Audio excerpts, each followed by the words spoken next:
Assalamualaikum warahmatullahi wabarakatuh. Waalaikumsalam warahmatullahi wabarakatuh. Bagaimana kabarnya hari ini kelas 7A? Alhamdulillah, luar biasa. Allahu Akbar. Alhamdulillahirrahmanirrahim. Sebelum kita memulai kegiatan hari ini, bukannya akan mengecek kehadiran ya. Ahmad Afli Zafirullah hadir. Aisyah Amalia Fatihah hadir. Aisyah Ceta Harza Sasmito hadir. Aldebaran Atarfala hadir. Dini Lintang Gantari ya. Aira Zahra, Eliza Aisyah Azaria Tahir, Ihsan Prima Satria Nugraha, Kenzi Raditya Rifnata, Kirana Rizkia Sandi, Laksamana Dipa Haidar Yusuf, Siap hadir. Mikaela Syafi Mustafa, Muhammad Afan Irawan. Tidak masuk. Sakit apa? Oh, tidak tahu. Jajan. Oh.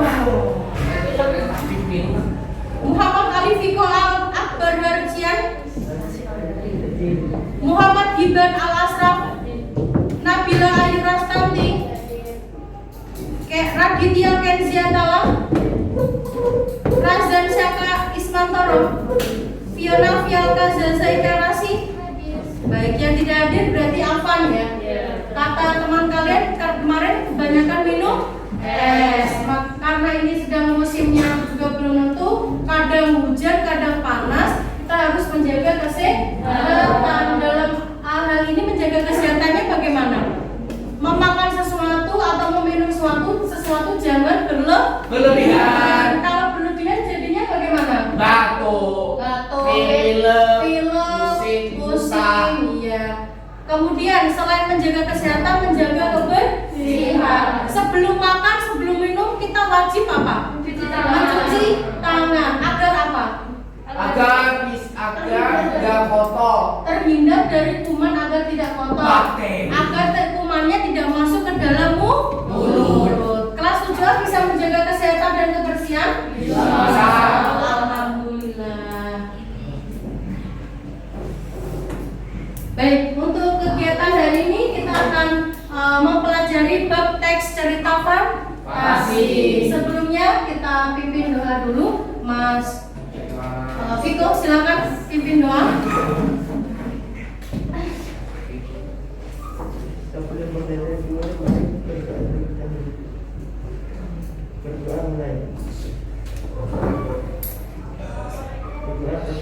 Terima kasih Mas Viko. Baik, untuk kegiatan hari ini kita akan mempelajari bab cerita fantasi. Kompetensi dasarnya ada yang mau membacakan? Dipa, silakan.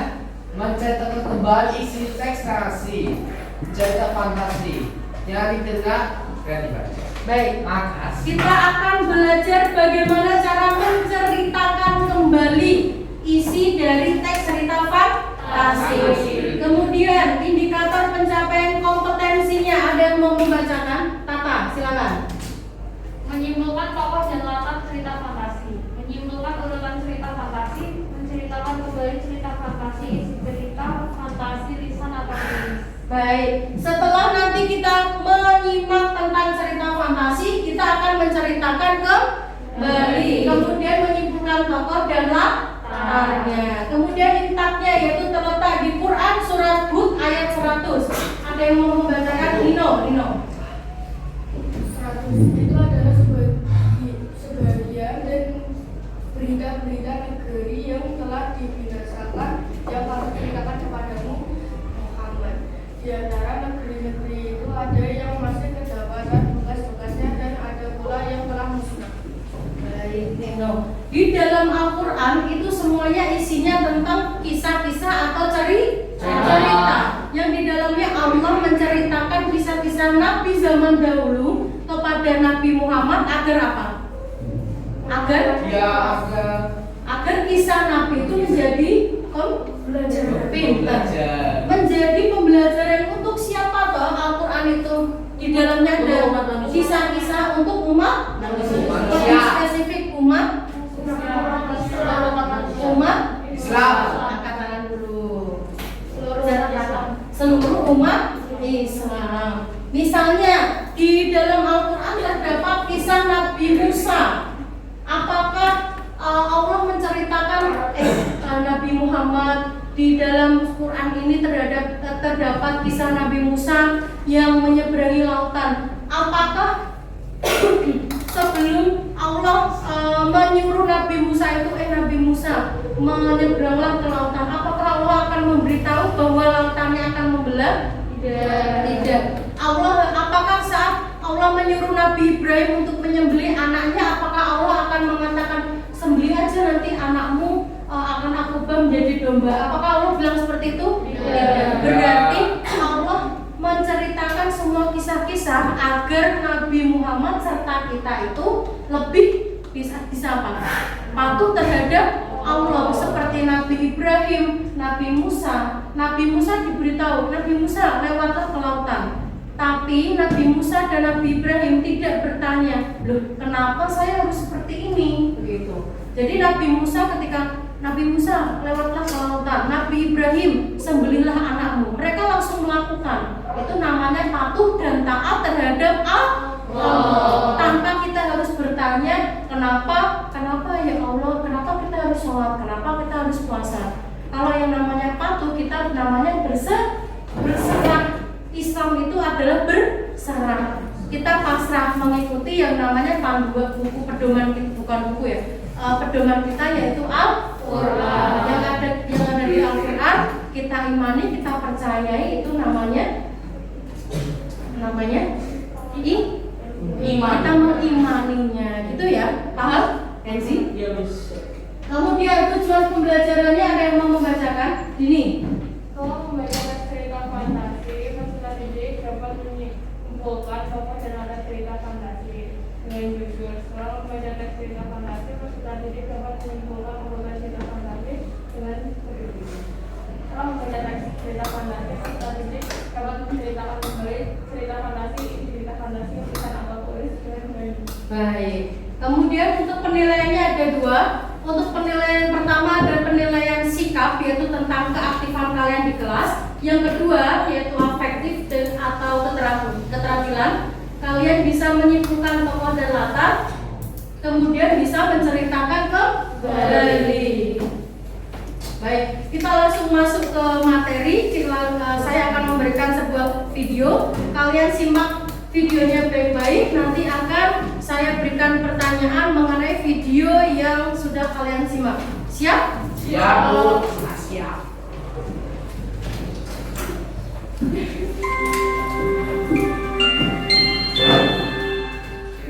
Kembalinya Pangeran dan Putri. Jauh di dalam hutan hiduplah seorang ibu dan anak perapuannya. Suatu malam musim dingin ada ketukan di pintu mereka.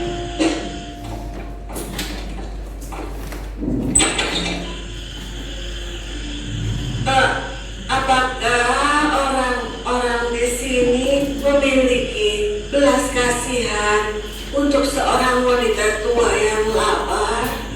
Tentu saja, silakan masuk. Hangatkan dirimu di dekat api.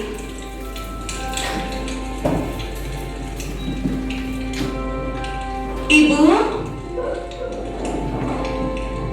ini, ambil selimut ini dan aku akan mengambilkan sup untuk.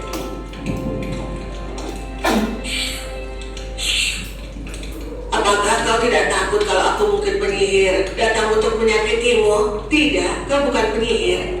Selama bertahun-tahun di hutan, putriku dan aku bisa membaca angin dan mendengarkan tanah.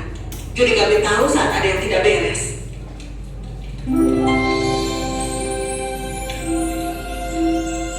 Kau berdua bijaksana dan baik hati, dan kau akan diberi hadiah untuk ini. Segera, putrimu dan seorang pangeran akan jatuh cinta.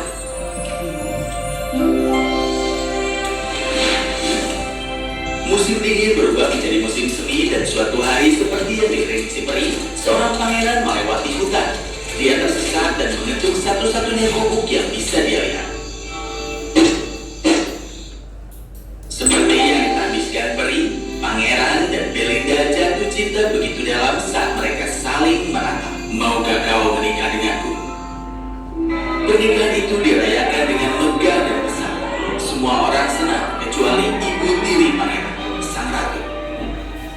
Bagaimana dia bisa menikahi orang dari hutan seperti itu? Bagaimana dia akan berbaur dalam rumah tangga kerajaan? Jika yang dimaksud ratu dengan rumah tangga kerajaan adalah rumah tangga di mana kesombongan dan ketidakbaikan menjadi norma, tentu saja Belinda tidak akan pernah cocok dengannya. Kau bahkan tidak dapat menyajikan secangkir teh dengan benar. Keluar sekarang. Tetapi yang mulia, teh ini untuk pangeran. Jangan berani membantah. Nyonya, kau sangat baik. Kau membawa harapan baru pada orang-orang di kerajaan ini bahwa ketika kau dan pangeran Fenwal naik tahta, keadilan dan kasih sayang akan memerintah lagi, seperti dulu ketika Raja History masih hidup. Apakah kau merasa lebih baik sekarang? Pangeran Fenwal sendiri dan bahkan beberapa menterinya sudah bosan dengan cara ibunya yang tidak adil dan tidak berbelas kasih. Cara ratu tua menjadi lebih buruk dan buruk. Sudah waktunya dia turun tahta dan membiarkan Pangeran Fenwal menjadi raja. Semakin cepat, semakin baik. Beraninya mereka memutuskan untuk menyingkirkanku dari tahta. Saatnya mereka menderita. Sang pangeran jauh dari kerajaan dan sedang bertempur saat Belinda melahirkan seorang anak perempuan dan laki-laki. Peri memberkati anak-anak bahwa mereka akan memiliki kalung bintang emas di leher mereka. Dan permata akan jatuh dari rambut mereka setiap kali mereka menyisir. Namun sebelum kelahiran pangeran dan putri kecil itu diumumkan, ratu yang mengerikan itu meminta seorang penyihir untuk mencampurkan ramuan mematikan ke dalam air Belinda.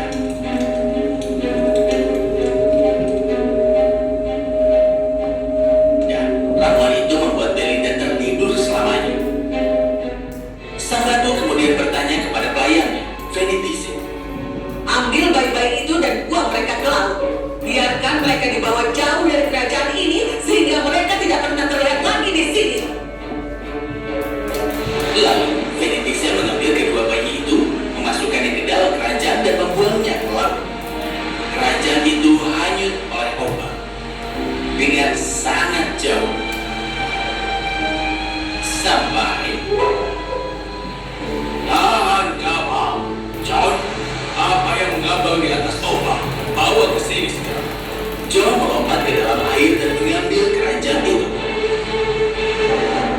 Mereka terkejut melihat bayi-bayi kecil yang begitu cantik di dalamnya.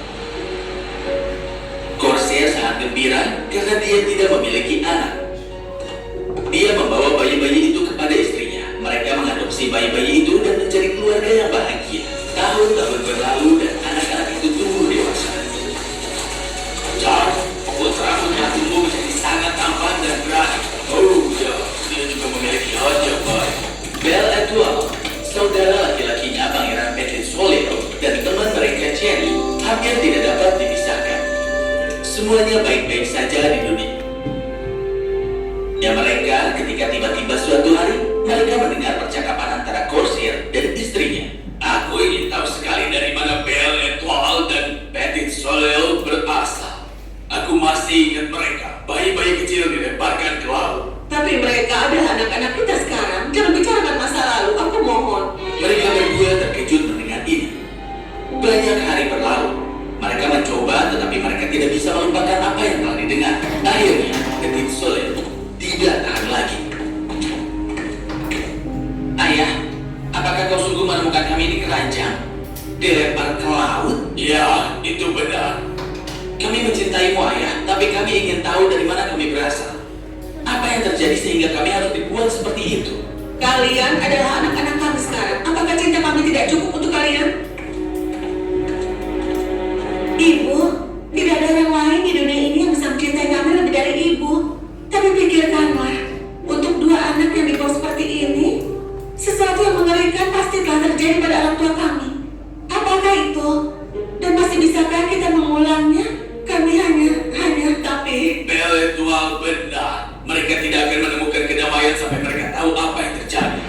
Maka sudah diputuskan agar putri Belle Etoile dan Petit Soleil pergi. Tapi Cherry, teman setia mereka, ingin ikut juga bersama mereka. Apa yang kau lakukan di sini? Apa kau sungguh berpikir Itu kejam. Mereka langsung menuju tempat di mana Corsair melihat kerajaan itu. Satu-satunya yang paling dekat dengan tempat ini adalah kerajaan Leblanc. Mengapa kita tidak berlabuh di sana dulu? Tentunya kau akan dikenali dengan kalung dan permata yang jatuh dari rambutmu. Jadi, mereka bertiga berlabuh di kerajaan Leblanc. Namun, karena ratu tidak membiarkan siapapun melihat bayi-bayi itu dan putri Belinda masih tidur, tidak ada yang mengenal mereka. Meskipun demikian, ketiga pemuda itu menjadi bahan pembicaraan di kota. Berita segera mencapai Ratu Tua. Apakah itu benar? Aku telah melihat mereka dengan mata kepala sendiri. Dua dari mereka pasti anak Belinda. Jadi mereka sangat baik seperti ibu mereka.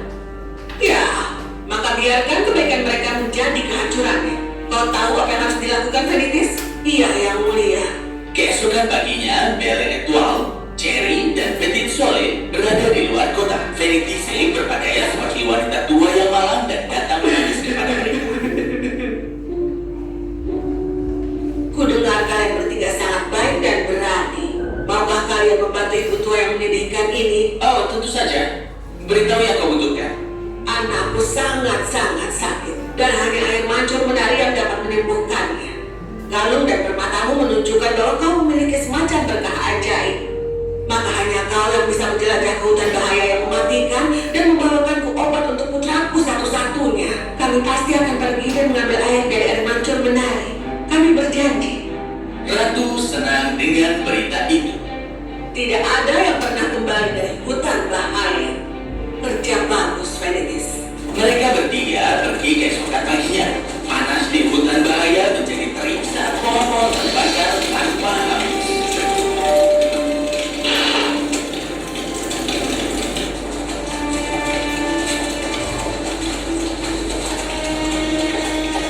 Belle Étoile, Cherry, dan tenggorokan Petit Soleil kering dan air mereka hampir habis ketika tiba-tiba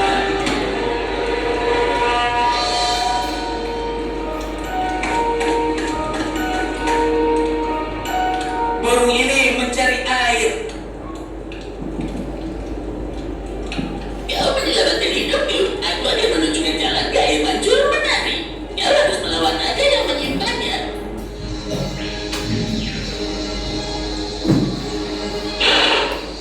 Burung itu membawa mereka ke dalam gua. Memberikan mereka bertiga baju besi yang terbuat dari cermin.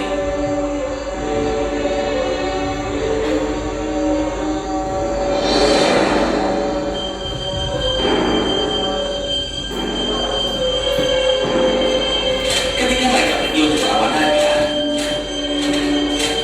pengecut yang tampak ganas itu ketakutan. Melihat begitu banyak naga di baju besi mereka. Naga pengecut itu tidak tahu bahwa dia hanya melihat pantulan dirinya sendiri.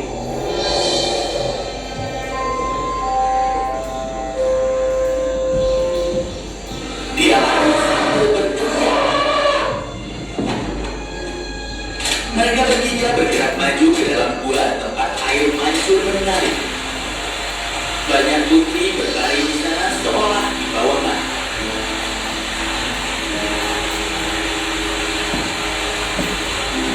Siapa mereka semua? Mereka adalah putri dan wanita muda yang datang ke sini untuk mengambil air dari air mancur menari dan dijebak oleh naga itu. Kita harus membebaskan mereka sebelum pergi. Bagaimana melakukannya? Berikan air dari air mancur menari. Mereka akan hidup kembali. Jadi, mereka bertiga menghidupkan kembali semua putri.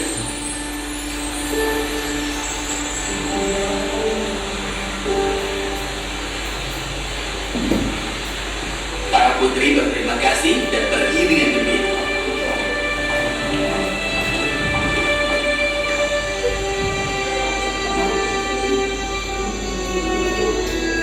Terima kasih, burung beo.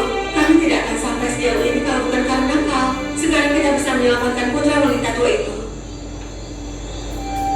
Wanita tua dan anak apa? Maksudmu apa? Bawa aku ke istana raja, Leblanc. Tuangkan air mancur menarik ke Ratu Belinda dan kemudian aku akan menceritakan semuanya.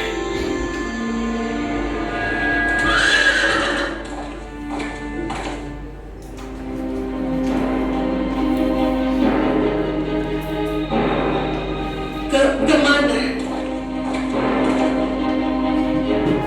Oh, sayangku, kau telah tertidur selama 17 tahun. Aku tidak tahu siapa yang memantraimu. Aku mencari bantuan dari semua jenis penyihir, tapi tidak ada yang berhasil. Namun mereka telah membawamu kembali kepadaku.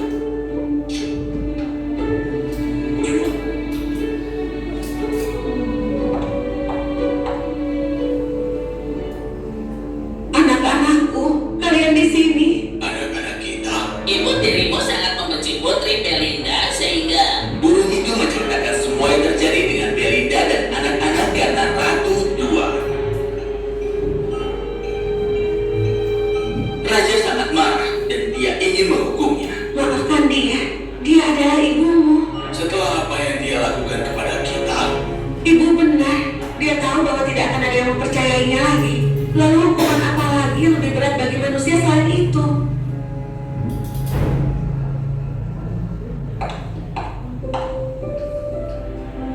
sekarang mereka akan tinggal dengan kita selamanya. Ayah, kami tidak mungkin meninggalkan mereka yang merawat kami dan mencintai kami selama ini.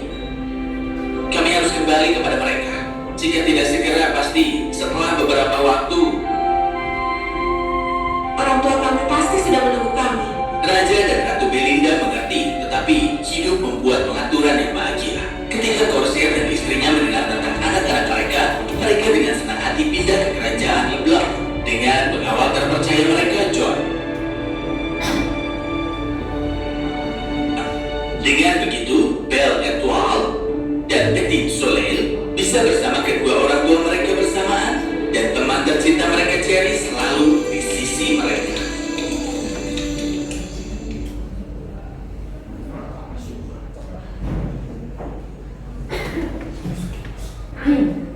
Baik, tadi sudah menyimak tentang video yang sudah bukannya tayangkan di depan, sudah ya? Baik, yang pertama, sebutkan tokoh-tokohnya. Tadi ada siapa saja? Prince, Belinda, terus siapa lagi? Ya itu. Terus siapa lagi tokohnya? Itu. Terus siapa lagi? Tata. Cherry. Terus siapa lagi? Oh ini. Siapa? Pengawalnya boleh. Terus Kirana. Ya. Sekarang yang kedua, di mana saja latarnya, tempatnya di mana saja, Raja? Kerajaan. Terus mana lagi? Hutan-hutan. Terus, Mas Viko? Laut. Oke. Terus gimana? Kapal. Mana lagi? Rumah dari orang tua? Tiri yang tadi Bapak yang menemukan. Oke. Kemudian temanya, tema dari kisah tadi. Fantasi. Itu jenisnya. Temanya Tapi boleh nggak apa-apa. Temanya tentang perjuangan. orang kaya menemukan orang-orangnya. Perjuangan seorang anak menemukan orang tuanya. Baik. Untuk sekarang silakan dibuka halaman 84. Silakan buka halaman 84. Sudah? Sudah ya? Baik, di situ ada sebuah teks. Silakan kalian baca-baca dulu. Saya beri waktu 10 menit dimulai dari sekarang. Sudah? Dibuka halaman 84? Sudah? Ada teks cerita fantasi berjudul Cermin Ajaib. Silakan kalian baca dalam waktu 10 menit.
Baik, waktunya selesai untuk membaca halaman 84. Sekarang kita akan melaksanakan sebuah diskusi.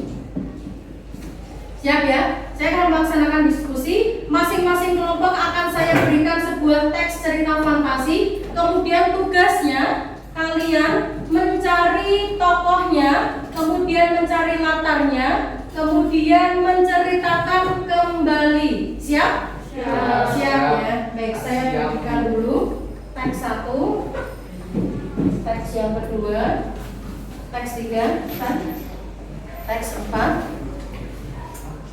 dan teks yang kelima. Baik, untuk tugasnya silakan kalian mencari tokohnya, latarnya, kemudian disiapkan untuk menceritakan kembali. Siap? Ya. Silakan kerjakan 10 menit dimulai dari sekarang.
waktunya sudah selesai. Tepuk tangan untuk kita semuanya.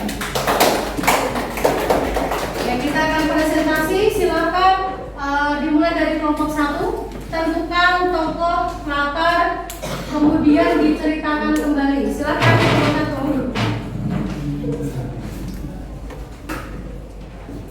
Assalamualaikum warahmatullahi wabarakatuh. Waalaikumsalam warahmatullahi wabarakatuh. Cerita fantasi ini berjudul Pensil Ajaib. Tokohnya Luna, latar tempatnya kamar, latar waktunya pagi hari, latar suasananya menggembirakan. Pensil Ajaib. Luna adalah seorang gadis yang pandai menggambar. Sejak kecil dia sering menjuarai lomba menggambar dan mewarnai. Sayangnya, kepandaiannya ini tidak didukung oleh keadaan ekonomi orang tuanya yang kurang mampu. Luna sehari-hari sering membantu orang tua memulung barang bekas. Dia hanya punya satu pensil untuk menggambar. Sekarang Luna tidak bisa menggambar lagi karena pensilnya sudah hampir habis dan tidak punya cukup uang untuk membeli pensil baru. Walau dia kecewa dengan keadaannya, tapi dia tetap menjadi anak yang rajin membantu orang tuanya. Suatu hari, Luna menemani orang tuanya memulung barang bekas di dekat sekolah. Lalu tiba-tiba dia melihat pensil yang masih bagus. Dia langsung memungutnya dan menyimpannya. Sesampainya di rumah, Luna menggunakan pensil itu untuk menggambar bunga. Lalu tiba-tiba gambar bunga itu berubah menjadi bunga asli. Luna kaget sekali. Dia mencoba menggambar lagi. Kedua kalinya dia menggambar kupu-kupu. Tiba-tiba keluar kupu-kupu dari kertas yang gambarnya itu. Luna senang sekali dan menyadari ternyata pensil itu adalah pensil ajaib. Dia lalu menggambar semua kebutuhan rumah yang diperlukannya di keluarganya. Tapi Luna tidak sembarangan menggambar dan menjadikannya nyata. Dia tidak bersikap berlebihan dan serakah karena dia tahu justru dengan serakah malah akan membawa keburukan bagi dirinya dan keluarga. Jawaban untuk kelompok 1 betul? Betul. Beri tepuk tangan untuk kelompok 1. Silakan. Kelompok 2, silakan.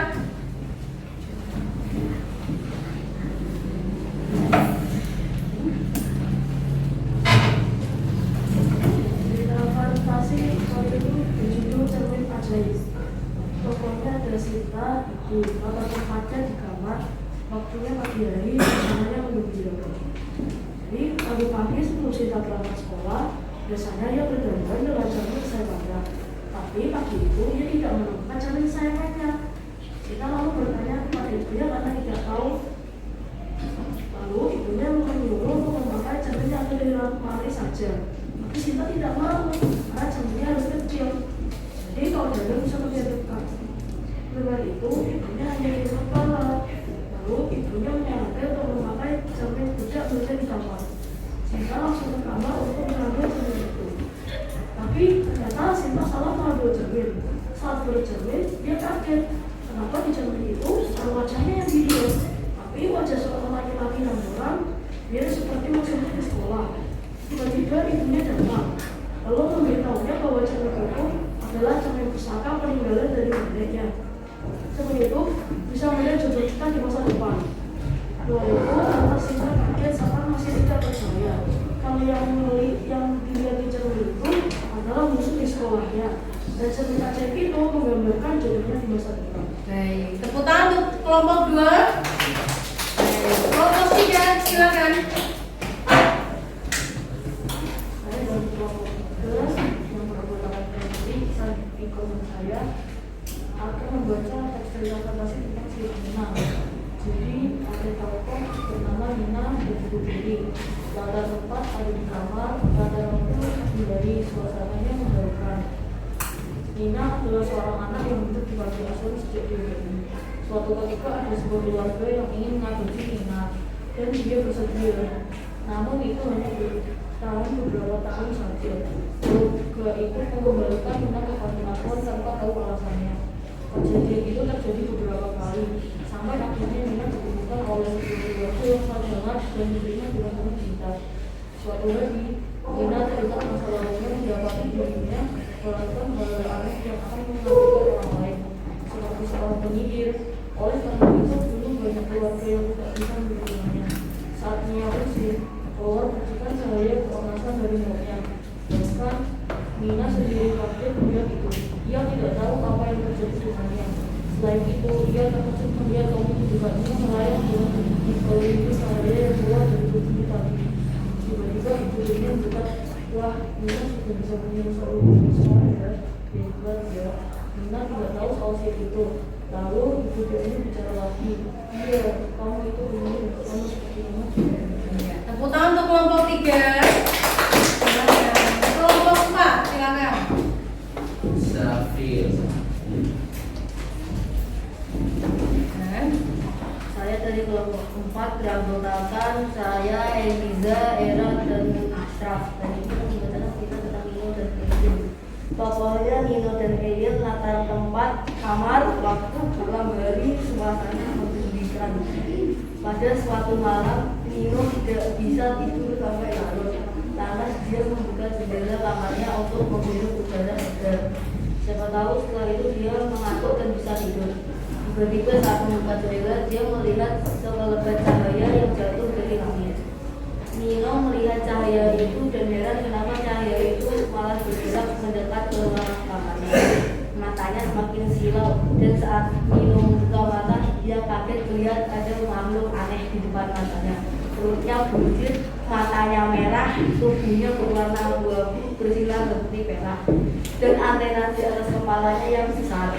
Nino bertanya kepada makhluk aneh itu, "Kamu siapa?"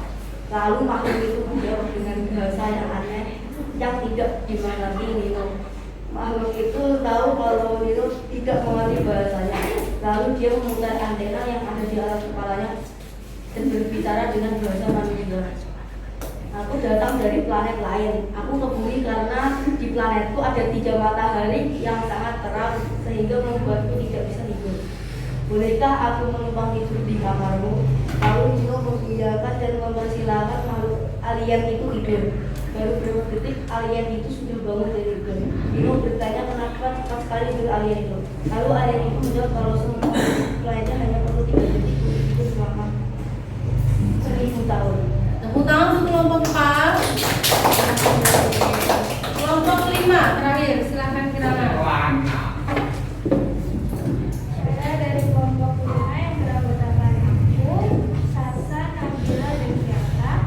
Cerita fantasi berjudul Sahabatku Adalah Mereka. Tokohnya aku dan Susan, latar waktunya pagi hari, tempat kamar sekolah, suasana mengharukan. Sahabatku adalah malaikat. Di hari pertama aku sekolah, aku sangat senang sekali dan ingin mempunyai teman yang bisa diajak bermain bersama setiap hari. Ada seseorang bernama Susan mengajakku berkenalan. Dia sangat baik, cantik, lembut, pintar, dan rambutnya sering dikepang bulat. Tapi sebenarnya saat aku ajak main ke rumah, dia selalu tidak mau. Mungkin dia takut dimarahi orang tuanya karena rumahnya jauh, pikirku. Tangannya pun dingin sekali waktu ku gandeng. Dia tidak mau dulu kalau ku ajak ke kantin. Lalu ku tarik tangannya. Tiba-tiba dia pingsan dan tidak bernafas lagi. Tapi syukurlah, itu hanya mimpiku saja. Sudah 1 minggu, aku dan Susan berteman. Dia bilang aku kalau Mas Susan karena ini pembelinya kejutan. Tapi rumahnya sangat sepi seperti tidak ada penghuni. Aku melihat dari nisan di depan rumah itu bertuliskan nama Susan. Air mataku tiba-tiba mengalir begitu saja. Ternyata Susan yang kukenal selama ini sudah meninggal 7 tahun yang lalu. Lalu ibuku berkata, dia adalah malaikat yang sudah mau bersahabat denganmu. Doakan saja semoga Susan tenang di surga. Tepuk tangan untuk kelompok 5. Baik. Alhamdulillah kita sudah selesai untuk menceritakan kembali serta mencari tokoh dan latarnya. Kemudian untuk kegiatan hari ini kita sudah melaksanakan apa saja? Kegiatan hari ini, ya Nino, mempresentasikan teks cerita fantasi. Terus kita mencari apa? Mencari apa? Membaca teks cerita fantasi. Kemudian Sasa. Iya, mencari latar. Mencari apa lagi? Mencari tokoh. Kemudian Mencari latar waktu. mencari latar waktu. Kemudian apa lagi? Tempat. Menceritakan kembali. Ya. Yang terakhir kita akan menceritakan kembali mengenai cerita fantasi. Kemudian kelemahan dan keunggulan. Ada yang mau menyampaikan? Hidupnya sampai akhir, Bu. Kenapa? Hidupnya sampai akhir. Ya, terus apa lagi? Razan. Awalnya belajarnya cukup singkat, kemudian banyak belajar materinya. Iya, bagus. Terima kasih untuk kelas 7A. Dan untuk penugasan silakan buka halaman 85. Yuk dibuka dulu halaman 85. Di situ ada sebuah teks yang berjudul pensil ajaib. Silakan kalian kerjakan 5 soal di bawahnya. Kita kembali lagi untuk kita koreksi di minggu depan. Sudah dibuka halaman 85? Sudah. Dikerjakan halaman 85 5 soal mengenai teks pensil ajaib. Kemudian untuk pembelajaran selanjutnya kita akan mempelajari materi tentang cerita fantasi, yaitu struktur dan kebahasaan dari cerita fantasi. Sampai sini ada yang perlu ditanyakan? Tidak ada. Baik, kita akhiri dengan berdoa. Silakan Mas Razan pimpin doa. Sebelum kita mulai pelajaran hari ini, mari berdoa. Berdoa mulai. Doa selesai. Terima kasih Mas Razan. Cukup sekian materi teks cerita fantasi hari ini. Mohon maaf apabila ada salah kata. Wabillahi taufiq wal hidayah. Wassalamualaikum